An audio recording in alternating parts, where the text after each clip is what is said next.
Paano po natin parang maintain yung health sa relasyon po? Kasi yung mga babae kasi tupakin eh. So, ulitin ko, no, hindi ko i-claim na I am capable, no, na mag-advise sa'yo. No, ako talaga yung karapat dapat nalapitan mo para mag-advise sa'yo. Pero, in my part, no, I will do my best, no, to share you, no, based on my experience. po. Okay. So, being a guy, Yep. no, whether you are married or not, kung kasal ka man o Married. hindi, asawa man yan o girlfriend, pare-parehas lang yan. Na tayong mga lalaki, merong mga pinagdadaanan pagdating sa isang relasyon. Oo. Kung gusto mo mapanatili na healthy, no, yung pagsasama nyo, isa lang ibig sabihin dyan, sir. Tama yung sinasabi nila. Na laging tama ang babae. Oo. So, ganito lang yan, sir. Kapag may problema, ang the best way na gagawin nating mga lalaki is to say sorry. Nag-say sorry ka, hindi dahil mali ka. Nag-say sorry ka, hindi dahil tama siya. Ang paghihingi mo ng sorry, that is a sign of respect or peace of mind. Nag-say sorry ka dahil ayaw mo nang tumagal yung pag-aaway nyo. Nagigets mo? Nag-say sorry ka para magkakaroon kayo ng katahimikan at makapag-umpisa kayo ulit at makapagplano kayo ulit kung ano yung dapat nyong gawin. So, being a guy, dapat isa din tayo sa may pinakamatatag na mindset. So, normal lang kasi yung pag-aaway eh. No?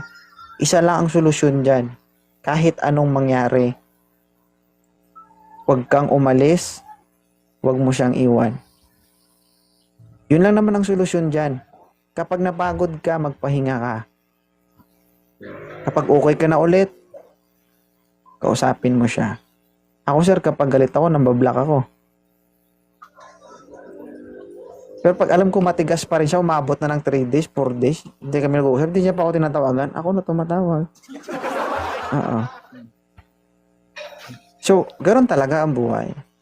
So, isa lang ibig sabihin yan. Lahat naman kasi ng pinag-aawayan natin, o ninyo, may mga dahilan yan eh. It's either tayo yung mali. O sa tingin nila mali, pero para sa atin, walang mali. Kasi well known yan na yung babae selosa yan. May mga bagay na ikinasiselos nila na para sa ating mga lalaki, wala lang. That's why tayong mga lalaki, nagagalit tayo kasi wala man yun ah. Kaya nagagalit. Tama?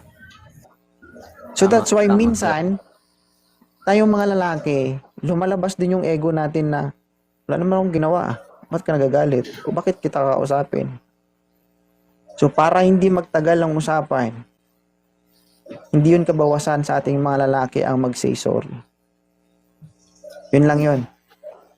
Ang pag-say sorry, no, para sa akin, sabi ko nga kanina, hindi ibig sabihin nag-sorry ka, mali ka, o hindi ibig sabihin nag-sorry ka, tama siya. Nag-say sorry ka dahil nire-respeto mo siya. Kung nag-say sorry ka, para matigil na yung pag-aaway na meron kayo. Basic, yun lang yun. Wala nang iba. Yun. Maraming salamat, sir. May inintindihan po ba kayo? Sobra, sir. Ang dami, sir. Sila laging tama. Sila yung laging tama. Yun na lang. Ito lang Sir, masasabi ko sa'yo, sir. Pag nahuli mo siya na may iba, ano gagawin natin dyan? Wait lang, nahuli mo na ba? Sa iyo po. Sa chat lang po. Parang Okay. hindi ko matanggap. Parang hindi ko matanggap yan. Ano yung, sige, no mention the name, magbigay ka ng word, ano yung nahuli mo sa kanya?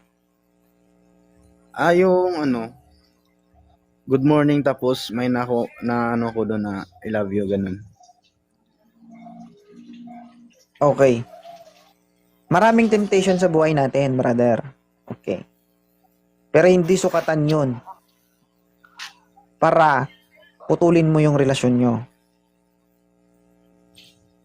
Kung mahal mo siya, mahalin mo siya. Kasi kahit anong pigil natin sa tao, kung iiwan nila tayo, iiwan nila tayo. 'Di ba? Hanggat mahal mo siya, wala kang gagawin, kundi mahalin mo lang siya. Yun lang naman yun. Kasi, love is unconditional. Kapag nagmahal ka, dapat walang kapalit. Kapag nagmahal tayo, dapat magmahalan tayo ng magmahal. Yan.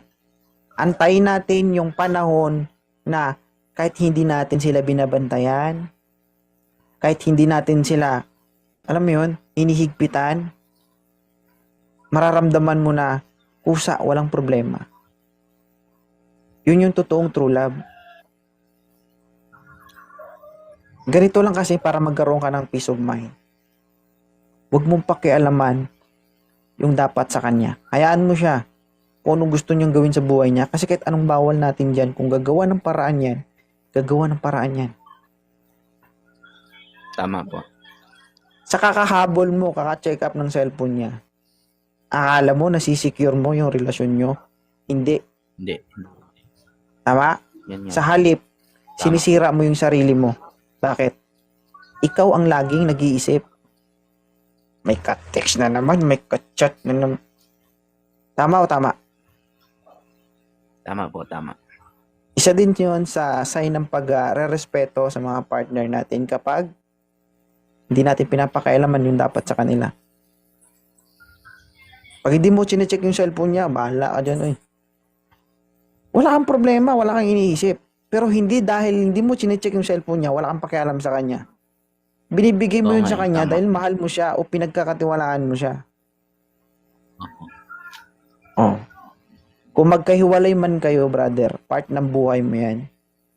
Kung umalis man siya sa tabi mo o makahanap man siya ng iba, siya lang ibig sabihin, hindi kayo para sa isa't isa. Di ba? Kung magkahiwalay man kayo, at least lahat ng part mo bilang isang partner niya o bilang isang lalaki, ginawa mo. Kung magkahiwalay man kayo, at least wala kang pagsisihan. Bakit? Naubos ka na eh. Binigay mo na lahat. Dito sa akin, sa live ko, hindi ko ina-advise dito yung maghiwalay agad. Ako kahit hanggat kaya kong gawa ng paraan, hanggat kaya magpasensya, ginagawa ko ng paraan niya. Bakit? Kasi kapag nakipagrelasyon na kasi tayo na, lalo pamilya, no? Kung ano yung pinasok mo na pagpapamilya, yun na yun. Hindi yung pumasok tayo dyan, tas lalabas tayo, mag-umpisa ulit tayo. Napakahirap nun, brother. Wala tayong mabubuong pamilya. Kasi kung mangyari man yan, o nangyari na sa'yo yan, ito lang masasabi ko sa'yo, brother. Pagtiisan mo yan. Hanapan mo ng paraan para maayos yung problema na yan. Kapag naayos mo yung problema na yan, at makasurvive ka dyan, isa kayo sa mga magkarelasyon na may matatag na pundasyon. Part kasi ng buhay natin yan, brother. Pagsubok yan. Walang relasyon na perpekto. Lahat tayo, mapababae o lalaki, sinusubok ng panahon. Lahat tayo. May tanong ka pa? Naka 200 pesos ka na. Totoo pala yung ano. Sir, totoo pala yung yung babae pag nasobra mo ng tiwala at saka pagmamahal, parang umaabuso rin. Yung tipong binigay mo lahat sa kanya, ikaw lahat gumagawa, tapos yun. Yung tiwala bigla na lang, hindi mo na inasahan na ganun yung mangyayari. Kasi hinayaan ko siya lahat. Hinayaan ko na, galing ako trabaho, ako pa yung ako yung maglalaba, ako magluluto. Pagdating doon, natutulog pa eh. So, isa lang ibig sabihin, ikaw ay naging? Isa lang yung Isa lang ibig sabihin, ikaw wala ay sa naging? akin. Kaya, isa lang.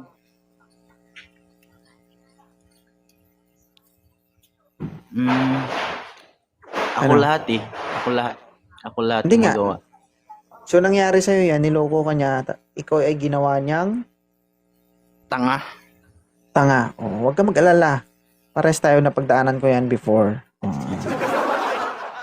Di ba? Ano mo, brother, ganito lang pinaka-essence dyan, brother. Sabi nga nila, kung may aalis, may darating. Kung may dumarating, may aalis. Huwag ka matakot sa hamon ng buhay. Napakabata mo pa. Ilang taon ka na? Ako lang 30 po. Oo. Hindi ko Lamang namatay lang ako ng dalawang- kakatay. Lamang lang ako ng 2 taon. Okay. Ilang taon na ba kayo nagsasama? Ano po, 11 years po. 11 years. So, masakit talaga. Oo. So, ako before, Ano po, nagkaroon ako ng karelasyon 6 years. Live-in partner. Yan. So, lahat din binigay ko. So, ang kagandahan lang, hindi ko pa pinakasalan. So, after 6 years, malapit ko na makuha lahat ng gusto ko. Nagulat ako, nagpakasal sa ibang lalaki. So, ganoon din, masakit. Di ba? Pero hindi ako tanga para sirain yung buhay ko. Kasi kung sinira ko yung buhay ko, hindi ko siguro nakilala ngayon yung mag-ina ko. Basic. Di ba? Hindi naman sa pag-aano, nakikita ko siya ngayon. Ang layo na ng buhay niya dati nung magkasama pa kami kaysa ngayon na may asawa na siya. Ganun lang. Alam mo yung halaga mo sa sarili mo. Pero isa lang masasabi ko ulit, last. Okay? Hanggang kaya, ilaban mo. Pag hindi mo na kaya, bumitaw ka. Yun lang. Okay? po, salamat kayo, sir. Maraming Sige. salamat po. Thank you ha. Maraming salamat. Thank you, sir. Thank you, sir. Thank you sa advice. Sige ba na. Ingat. Yes po.